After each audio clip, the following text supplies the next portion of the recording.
Welcome to Darkened Files, where the shadows speak. We uncover the untold stories behind domestic violence and brutal crimes, exposing the chilling truths hidden in plain sight. Real cases, real voices, no sugarcoating. If you're ready to step inside the darkest corners of reality, you're in the right place. A Milwaukee woman came to a violent end. CBS 58's Michelle Fiore sat down with the victim's parents today, and she joins us now live in the studio. Two men face charges, but the criminal complaint points to lies others told, and for that, Kania Brunson's mom is pressing ahead.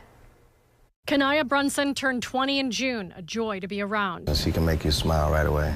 Brunson wanted to be an orthodontist or a vet, later learning she was good at making others look good, so she enrolled in beauty school. A Milwaukee woman met a violent end. Her name was Kania Brunson, just 20 years old, her whole life waiting for her. Two men now face charges, and the criminal complaint points to a trail of lies. Lies her mother refuses to let stand. Kania turned 20 that June. She was joy, she was laughter, she was love in the room. She dreamed big. At first, maybe an orthodontist, maybe a vet. Then she found another gift. She knew how to make people feel beautiful, so she signed up for beauty school. She practiced at home. She actually taught me how to put on eyelashes and do my eyebrows. That September morning, the 24th, Kania walked out of her house. She texted her mom a smiley face. It was the last message she would ever send. I wasn't even there 30 minutes and they called and told me her car was found. And I knew then, at that point, like something happened to her. She met up with a married man she'd been seeing. His name Sultan Sharif. A week before, he had done something strange. He called her mother. He goes on to say, I want to be done messing with your daughter, but she's reaching out to my wife. Then came the call. September 24th, a friend of Sharif's dialed 911. He said he saw Sharif on top of Kania in his car. He said she was screaming. He said she cried out, "He cut my throat." She pleaded for help. No one could reach her in time. Hours later, police were called to an alley off Keefe and Palmer. There they found her, tied, shot, burned. She was everything to me.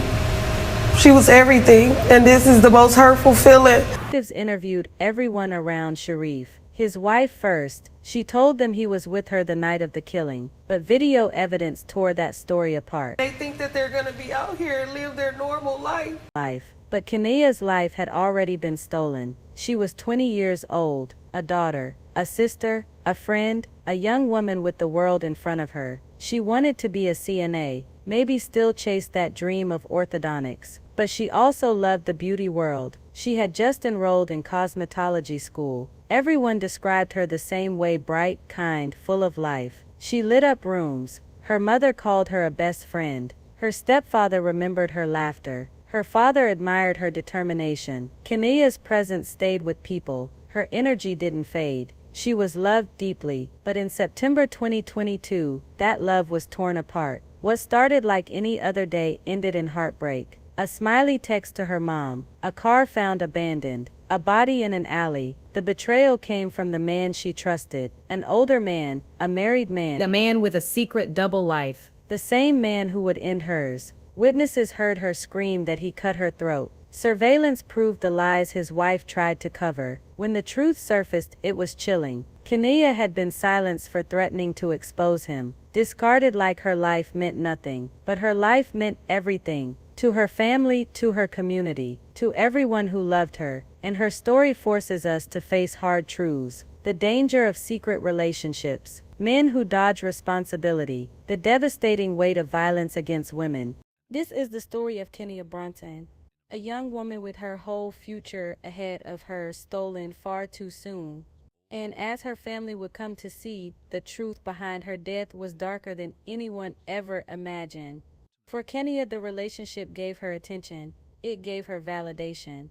But for him, it was a double life. A secret he fought to keep buried to the world. Sultan was a husband, a man with responsibilities. To Kania, he was someone she thought she could lean on, but it was never equal. He carried age, control, and secrecy. She carried youth, hope, and vulnerability. And as time went on, the weight of that secrecy crushed her. 1 week before her death, Sultan made a move that showed how tangled their lives had become. He called Kania's mother. On the phone, he said he wanted to end things. He claimed he no longer wanted to mess with her daughter. But his words weren't about guilt. They weren't about doing right. They were about fear. Because Kania had started reaching out to his wife, that broke the wall he built. His marriage, his image, his hidden life, all of it was at risk. Kania had become a threat. For her, telling the truth may have felt like freedom, like finally standing up for herself, refusing to be hidden. But for him, it was panic.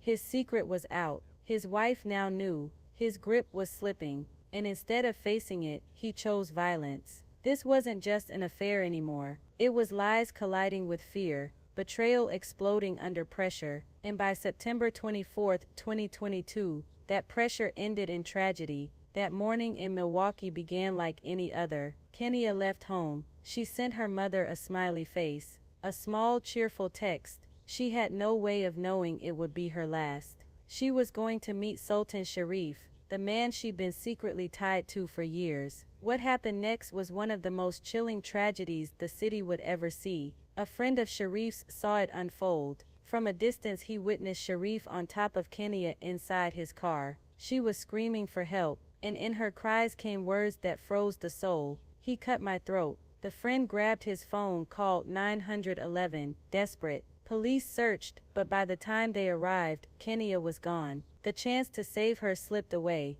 Hours later came the discovery no one was ready for. In an alley near Keefe and Palmer, her body was found. The scene was beyond comprehension. She had been tied. She had been shot. And then, in a cruel attempt to erase it all, her body was set on fire. This wasn't just murder. It was brutality meant to silence her forever, to wipe away every trace of what had happened. In one day, the bright life of a 20-year-old was extinguished. All that remained were ashes, unanswered questions, and a family broken beyond repair. That morning, the news broke.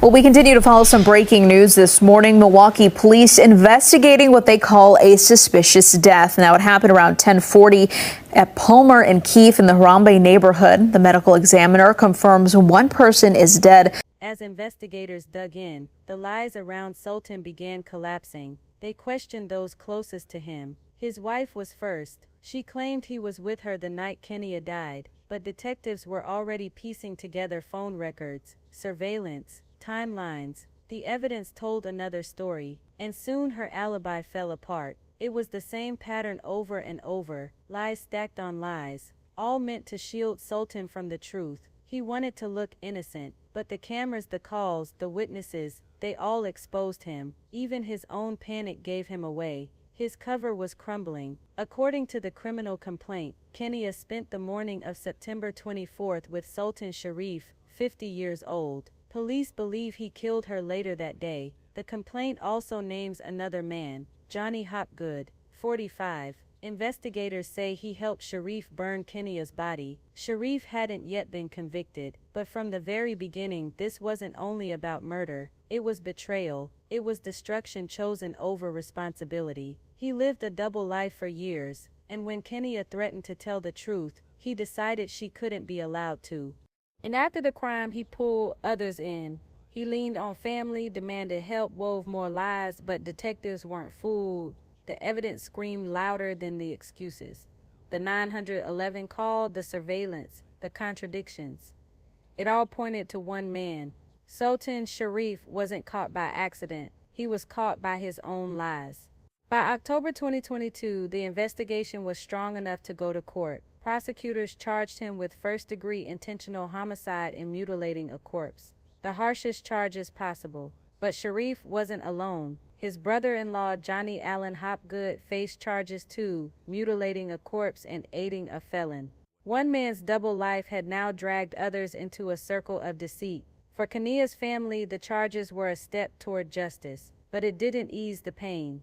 Every hearing, every headline cut open the same wound. Her mother said, "Keeping us from getting all the peace that we want." I just pray I don't never want to let nobody ever feel this type of pain. Carried that pain into the public, into vigils, into courtrooms. Together they mourned the loss of a 20-year-old with a smile that could light up a room. Her mother wept. Terrible that we have to do this. I would have never thought that I would be burying my daughter before she buries me. She loved to help people. Her father said she had just signed up for CNA classes. She wanted her circle closed. She wanted to see the world, try new things, live life to the fullest. She was going for it, but her dreams were cut short. What's left now are flowers from strangers, placed where her name should never have been written. It's just terrible that someone could go through that, and then to know that they probably went through it by themselves and not had me or her brother or my husband or anyone that she knew that could be there, you know, at a time like this. So I wasn't going to stop until I find out who did this to my daughter. The pain didn't let up, but her family pressed forward. They came to court. They spoke her name. They demanded accountability. Because if they couldn't bring Kania back, the least they could do was make sure the truth was exposed, and that those responsible would never walk free again. Milwaukee was shaken. Her murder left a scar on the whole city, but it was her family's grief that made it real for everyone. 1 year later, they gathered again. A vigil, balloons floated into the sky, carrying prayers, memories, and pleas for justice. For her loved ones, it wasn't just a tribute. It was a way to keep her presence alive in a world that felt too empty without her. Police repeated the truth. A Milwaukee man killed Kania, then set her body on fire. Reporters checked in with her family. They were still waiting, still holding on for peace, still waiting for justice to land heavy with a gavel. Her people stood together, friends, cousins, sisters, her mother, all bound by grief. It takes a family, you know, to get through pain like this. So it feels great to look and you still have your friends, your sisters, your cousins, your mothers. Sharif was set for a jury trial in December. The family said they would be there. Her mother held tight to the memories. She spoke of Kania as her best friend, her confidant, the one she never thought she'd have to bury. Her father's words carried regret. I'll never let anyone feel this type of pain. The vigil was heartbreak and resilience together. Friends spoke of her smile, her kindness, her laughter. Family remembered her dreams, and they vowed to keep her name alive, not just as a victim, but as a young woman whose light should never have been stolen. But before Sharif ever faced a jury, his accomplice's case shifted. In June 2023, his brother-in-law, Johnny Allen Hopgood, stood before a judge. He had been charged with mutilating a corpse and aiding a felon, but instead of facing trial, he cut a deal. He pleaded guilty only to resisting and obstructing an officer. Court records showed the original charges were serious, but the plea bargain cut them down to almost nothing. For Kania's family, it was a blow. Their daughter had been tied, shot, and set on fire. Yet the man accused of helping cover it up walked away with a conviction that felt irrelevant. The deal was an insult to the weight of what had been done. Uneven justice laid bare. One man faced life in prison. The other, who played a role in hiding her death, slipped away with far less. Then came the moment her family had waited for, December 11, 2023. A Milwaukee jury found Sultan Sharif guilty, first-degree intentional homicide, mutilating a corpse. The verdict was unanimous. He was the man who killed Kania. He was the man behind the cruelty. On February 21, 2024, the court sentenced him, life in prison, plus 12 years for mutilating her body, the harshest penalty possible. It ensured that the man who once claimed to love her would never walk free again. For her family, it was justice, but it wasn't peace. The verdict didn't bring her back. It didn't erase the nightmare. It didn't silence her mother's words. I would have never thought that I would be burying my daughter before she buried me. But it stamped Sultan's name in guilt forever. His double life was unmasked. The lies ended in murder. After the trial, her family tried to move forward. The pain never left. Her mother said it plain. She was everything to me. This is the most hurtful feeling. Her stepfather remembered her laughter. Her father remembered her determination. The absence was unbearable, and the community felt it too. A young woman silenced, a future stolen. But Kania's story was not only personal, it was part of a larger truth. Her case showed how secrecy, vulnerability, and abuse can collide, how hidden relationships can become deadly, and how too often young Black women are left unprotected. Her story was even featured on No Tears for Black Girls, a podcast shining light on cases that don't always make headlines. It was a reminder Kania deserved to be seen, to be heard, to be remembered. Justice was delivered. Sultan Sharif will spend his life in prison. Years added for the cruelty he carried out. But her family said it best, no sentence can ever bring her back. He will die behind bars. But she is still gone, and that truth lingers. Justice on paper cannot erase grief in reality. Kania's memory becomes more than tragedy. It becomes a call to protect the vulnerable, a call to see the warning signs, a call to stand with women whose voices are too often silent. Behind every statistic is a daughter, a sister, a best friend, someone with dreams that mattered. This is the story of Kania Brunson. May we remember her not only for how she died but how she lived, with laughter, with ambition, with love. And may justice, not just legal but moral, guide us forward.